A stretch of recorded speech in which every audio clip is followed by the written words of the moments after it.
Actuellement, la gnose a l'air d'avoir évolué par rapport à celle de l'Antiquité. Et pourtant, a-t-elle vraiment tellement changé? Aujourd'hui, l'idée de noyauter tout le monde et de le gouverner avec ce qu'on appelle le mondialisme n'apparaît plus aussi utopique que par le passé. Évidemment, il faut pour cela se cacher derrière l'idée d'un chimérique gouvernement qui serait soi-disant démocratique, mais qui en fait ne le serait pas du tout. Parce que seule l'élite sait. Si cette idée de mondialisme paraît nouvelle, c'est parce que dans le passé, les moyens de communication n'étaient pas ceux d'aujourd'hui.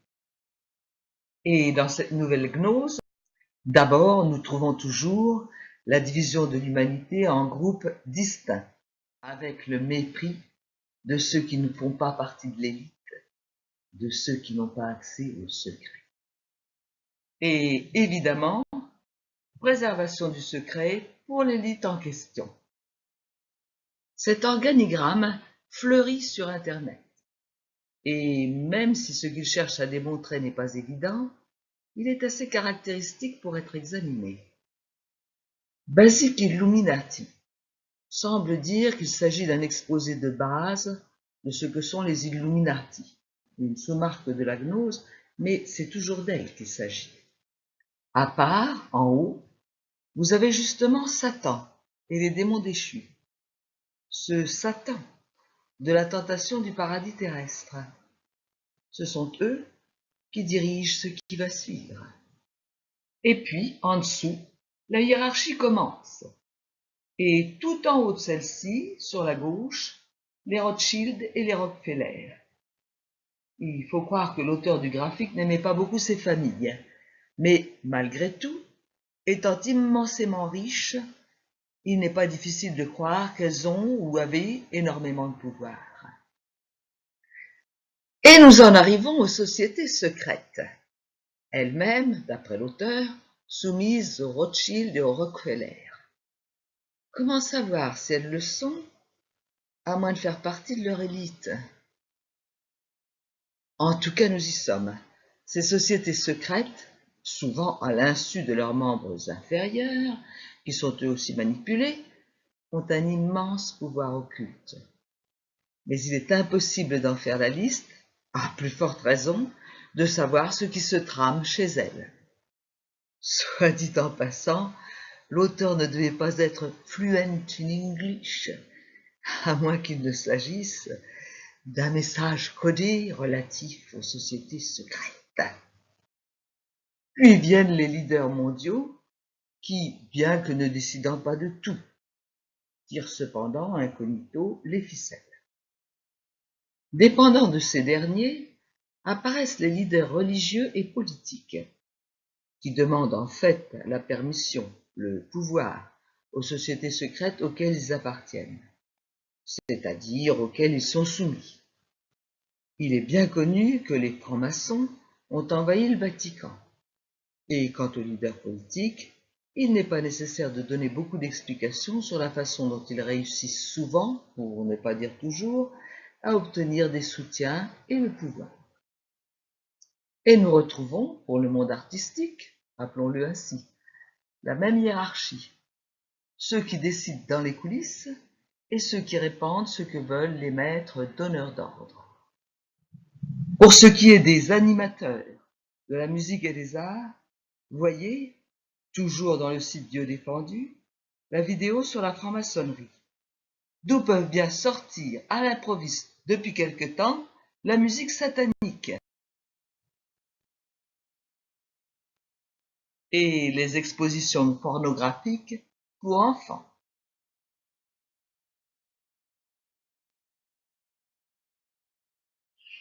Puis viennent, juste au-dessus de vous et de moi, la police, les agents des impôts, les agences d'investigation.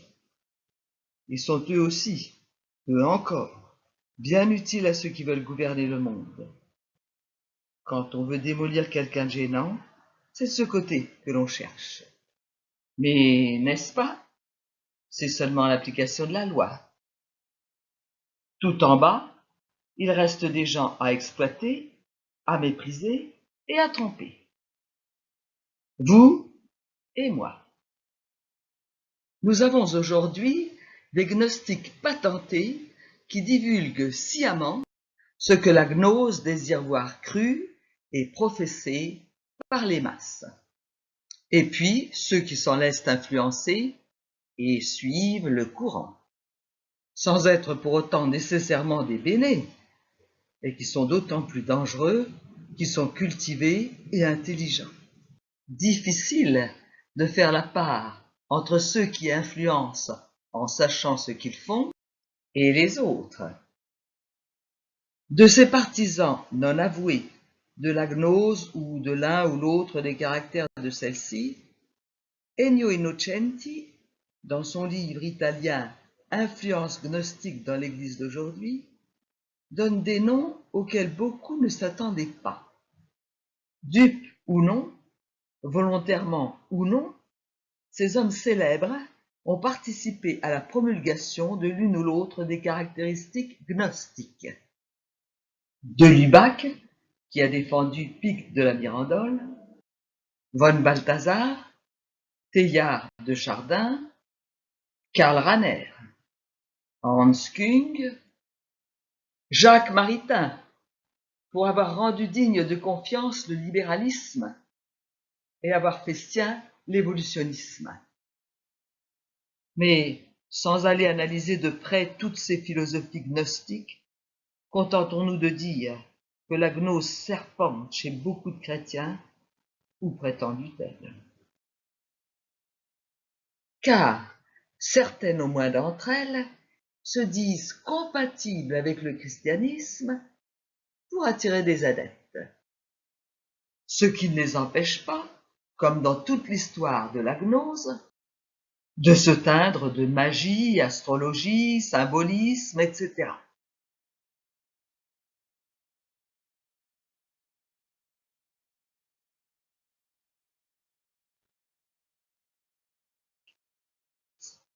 Et pendant ce temps, les nouvelles sectes ou écoles à contenu gnostique continuent à fleurir.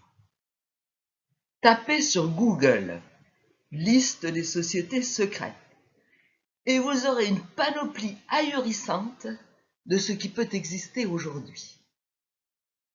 Mais ce qui est terrible est que, inversement, ces idées d'élite, de secret et même d'ésotérisme se retrouvent aujourd'hui chez certains chrétiens, beaucoup même, la cible de choix étant le catholicisme, qui est évidemment la confession comportant le plus de fidèles.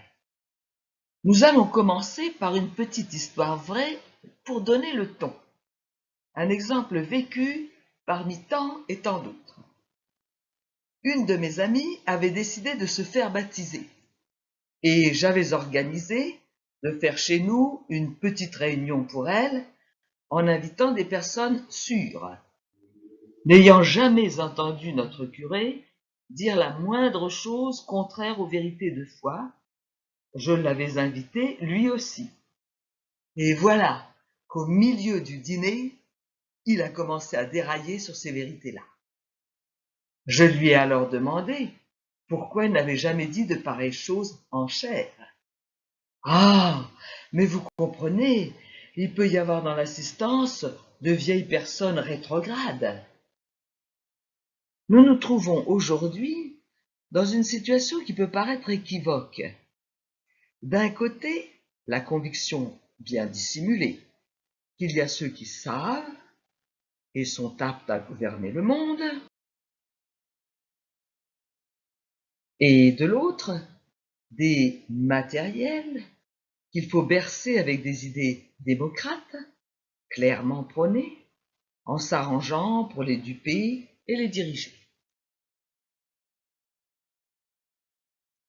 Ceux qui se trouvaient dans la vieille gnose pour les pneumatiques et les autres se retrouvent aujourd'hui, par exemple, dans l'évangile à deux niveaux, qui n'est pas nécessairement œuvre de gnostique, mais toujours de ceux qui les ont crus et qui veulent faire croire qu'ils ont, eux, la connaissance.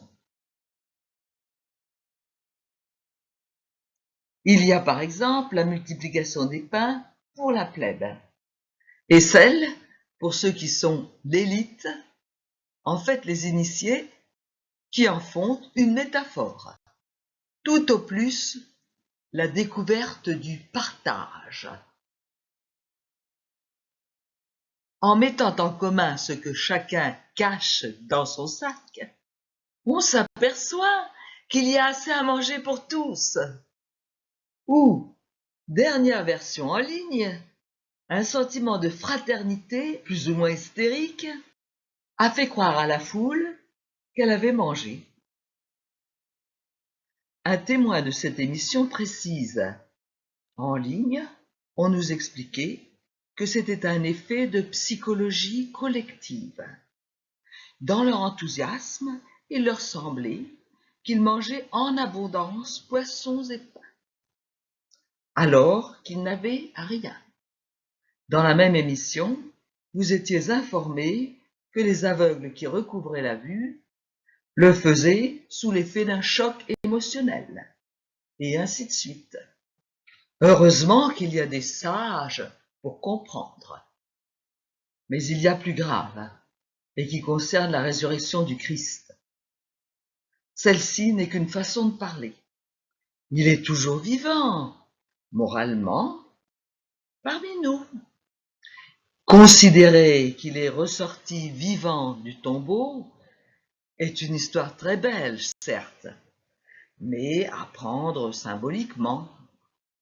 Quant à la résurrection des morts et le jugement universel, nous avons celle des simplets et la résurrection pour les intelligents qui savent. Pour lire l'Évangile selon saint Luc, du père Georges Augustin, page 66, nous trouvons cette phrase éclairante. Ce que nous appelons le jugement général ou eschatologique n'est que la constatation, pour chacun, de ce qu'il est en vérité. C'est le dévoilement de la vérité des êtres. Quand a-t-il lieu? Aujourd'hui, maintenant. Jean insiste beaucoup sur ce point. Pauvre saint Jean, s'il avait su ce qu'on lui ferait dire aujourd'hui. On nous dit aussi que notre résurrection à la fin des temps est un mythe. Elle est déjà derrière nous. L'Évangile selon saint Jean suppose une expérience spirituelle élevée. Ce n'est pas un évangile pour débutants. C'est un évangile qui suppose la situation du chrétien mûr ou, autrement dit, du gnostique, du parfait, du chrétien illuminé. Qui a dit cela? Rien moins que son éminence Carlo Maria Martini dans Il Vangelo secondo Giovanni, l'Évangile selon saint Jean, édition Borla, 1979, page 12. Comment, à notre époque, le gnosticisme a-t-il évolué? Qu'y a-t-il de nouveau dans le gnosticisme d'aujourd'hui? Il y a une caractéristique de la gnose d'aujourd'hui, complètement inattendue celle-ci, si nous ne vous avions pas mis au courant à la fin de notre première partie sur la gnose. Le panthéisme, c'est-à-dire l'affirmation, la croyance que la nature est Dieu et que Dieu est la nature. Voilà qui pourrait paraître contraire à la gnose de l'Antiquité, où la nature matérielle est mauvaise et ne peut pas être Dieu. Et pourtant, le panthéisme d'aujourd'hui est gnostique. En effet, on retrouve toutes les autres caractéristiques de la gnose de tout temps. Secret, élitisme, soi-disant connaissance, pouvoir et rejet de Dieu, du Dieu d'Abraham, d'Isaac et de Jacob, et des chrétiens s'entend. Pourquoi ce changement que nous avons évoqué à la fin de notre première partie? Il est difficile de ne pas penser que c'est à cause des découvertes récentes d'un univers construit avec des sommets d'intelligence. En effet, la gnose d'aujourd'hui ne veut toujours pas d'un vrai Dieu personnel qui soit créateur. Et elle est bien obligée de se rabattre sur cet échappatoire, la nature et Dieu, c'est-à-dire sur le panthéisme. Cela peut aller très loin, puisque nous nous entendons dire que l'homme est la cause de la mort de la déesse Terre. Et au lieu de déclarer qu'il faut donc soigner la Terre pour le bien de l'homme, non, c'est l'homme, nous affirme-t-on, qui doit en quelque sorte payer pour le bien de la Terre. Donc, tout d'abord, on pousse les foules à s'occuper de l'écologie et du drame du réchauffement de la planète, puisque cette malheureuse nature est Dieu. Ce qui laisse les mains libres pendant ce temps à qui veut vraiment l'empire sur le monde.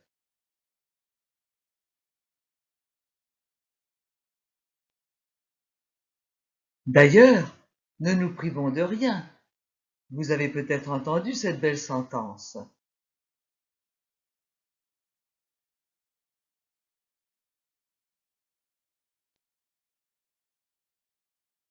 Cette citation bien connue est attribuée à Hubert Reeves. À juste titre, encore un mensonge pour se donner du poids. Sur la page Facebook officielle de Reeves, il est écrit que celui-ci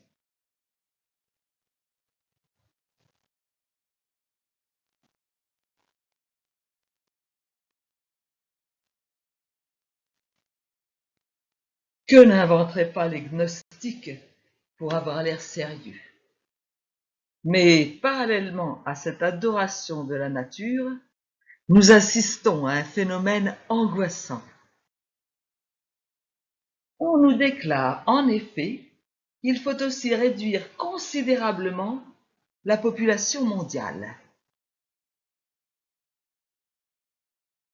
Cause du réchauffement de la planète et de son assassinat. Ce qui, accessoirement aussi, faciliterait la domination de la soi-disant, ou plutôt soi-pensant, élite, grâce à une population d'autant plus facile à subordonner, croit-on, qu'elle sera moins nombreuse. Qui va être jugé digne de vivre? Ne nous étonnons donc pas si sont favorisés l'avortement et la sélection des embryons. Pourquoi aussi justement voit-on toute une publicité pour l'euthanasie? Pour l'homosexualité. Les homosexuels n'ont pas d'enfants, à moins de tricher avec la nature. Et les trans, lesbiennes, gays, bisexuels et transgenres ne favorisent pas l'augmentation de la population humaine. Ils n'ont d'ailleurs pas, disons-le en passant, la possibilité d'essayer de sortir de la confrérie. Les médecins qui pourraient les y aider, n'ayant également pas le droit de le faire savoir. Qui va être jugé digne de continuer à vivre?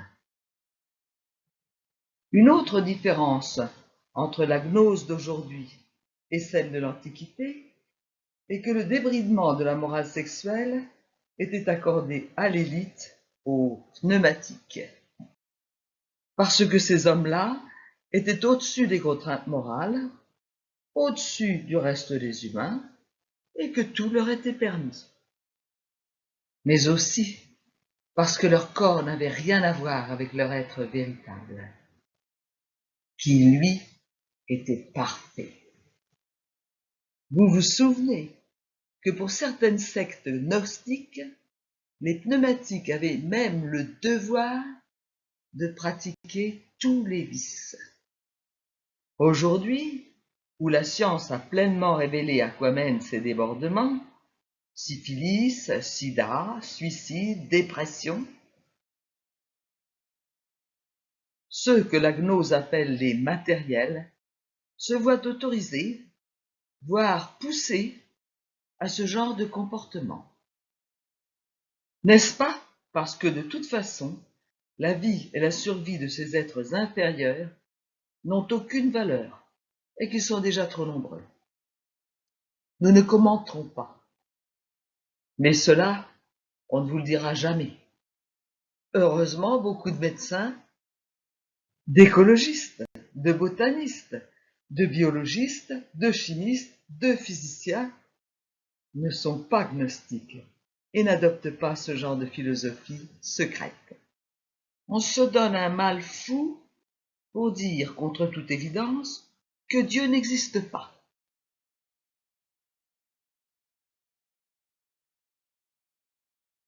Pour dévier, cacher tout ce qui de plus en plus démontre son existence.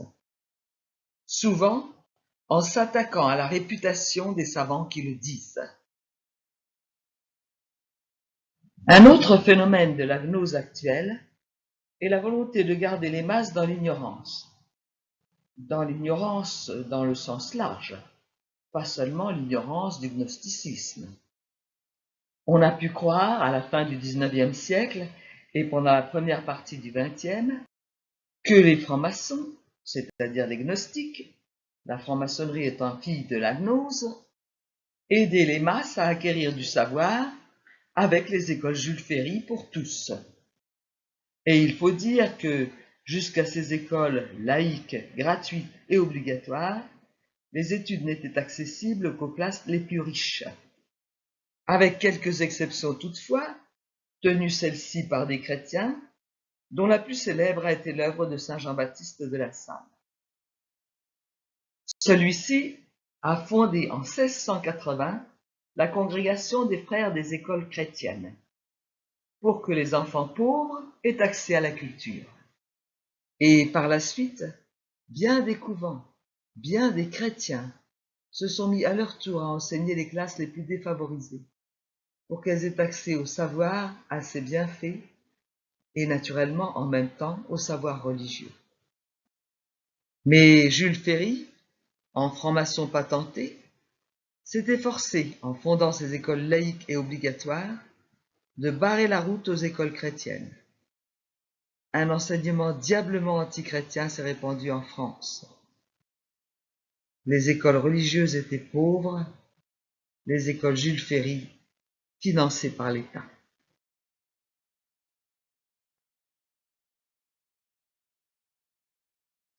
Cependant, nous assistons maintenant à un retour de bâton. Après l'époque, jusqu'il y a peu, où l'effort était porté sur l'augmentation des connaissances pour tous, aujourd'hui, l'élite en place voit d'un très mauvais œil l'arrivée d'une autre élite, et on s'efforce de rendre de plus en plus ignorantes les masses.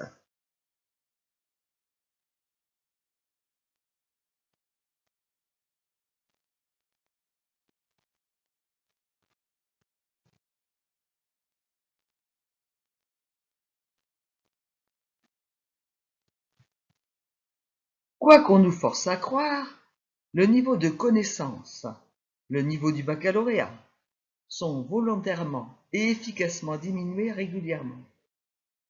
Il suffit de voir d'ailleurs le pourcentage des reçus au bac, 90% à peu près de nos jours, et en 1960, 30% à peu près en fin de première, et autant en fin de terminale. Quant au certificat d'études primaires, aujourd'hui disparu, on est ébahi de découvrir les questions auxquelles les candidats de 13 ans avaient à répondre. Celui qui faisait 5 fautes majeures dans sa dictée était recalé.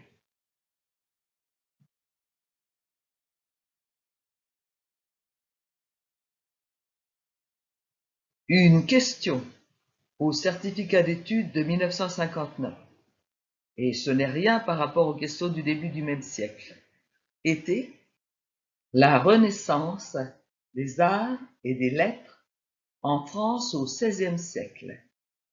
Citez 2 écrivains ou poètes, un sculpteur, 2 architectes de cette période. Que voulez-vous?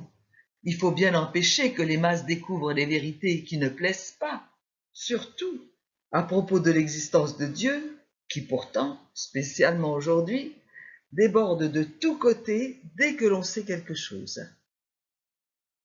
Rassurons-nous toutefois, même si l'enseignement dit privé, qui ne l'est presque plus, parce qu'il est en grande majorité noyauté financé aujourd'hui par l'État franc-maçon. Si cet enseignement pseudo-chrétien est maintenant imbibé du prêt-à-penser laïque, les missionnaires chrétiens, les vrais, sont eux dans le tiers-monde encore trop inconfortables à vivre pour messieurs les gnostiques. Hélas, ces derniers s'y faufilent aussi, dès que la vie devient un peu plus confortable, grâce aux missionnaires. Que peut-il bien se cacher derrière ces changements massifs dans la société, ces mensonges répétés, la presse officielle qui chante à l'unisson l'émancipation de la morale, et surtout, en fait, la haine de Dieu. Il faut insister aussi sur le fait que la gnose a infiltré toute la société. Autrefois, ce n'étaient que de petites officines dont l'existence et même le nom n'étaient pas connus. Ce qui ne veut pas dire qu'elle n'était pas nocive. Maintenant, elle est partout, même si tous ne sont pas capables de l'identifier. Elle se reconnaît en fait dans tout ce qui est contraire à la volonté de Dieu et à Dieu lui-même. C'est la suppression du bien et du mal. Il est vrai qu'il reste encore des pratiques qui sont considérées comme mauvaises, mais d'une part, reconnaissons-le, de moins en moins. Chaque année, l'une ou l'autre d'entre elles devient admissible. D'autre part, c'est souvent même le bien qui est prétendu ou prôné comme mauvais. Même chose pour la beauté.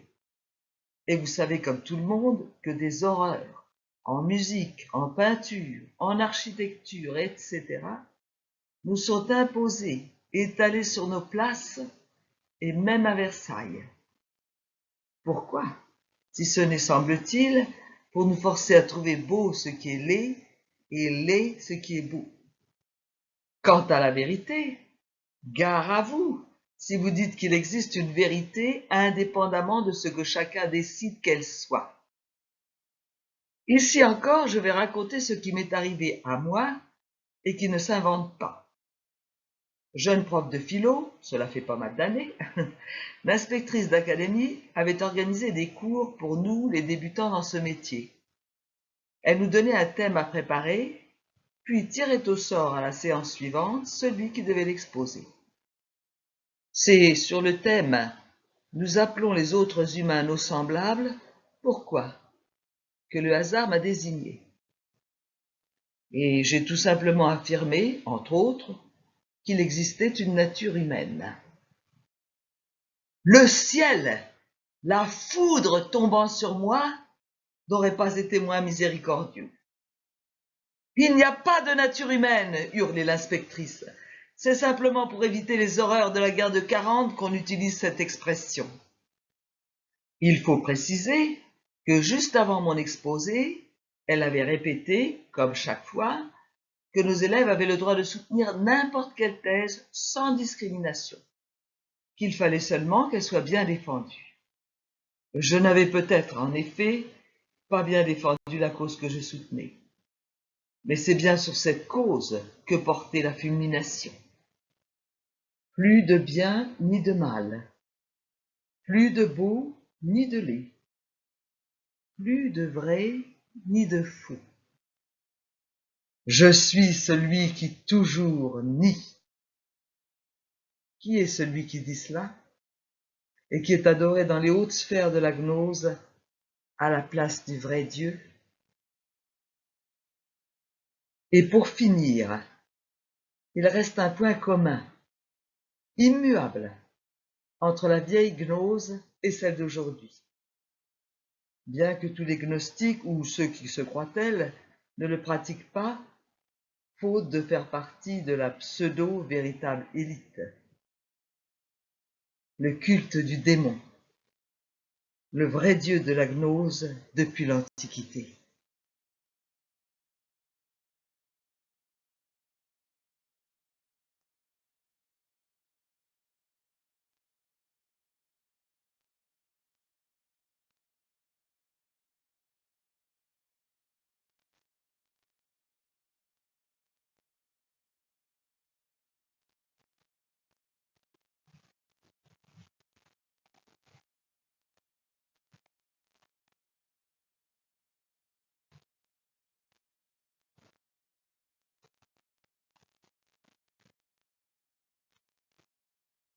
Et cependant, il n'y a qu'un seul Dieu, un seul Saint, un seul Très-Haut. Saint, Saint, Saint le Seigneur Dieu de l'univers. Le ciel et la terre sont remplis de sa gloire.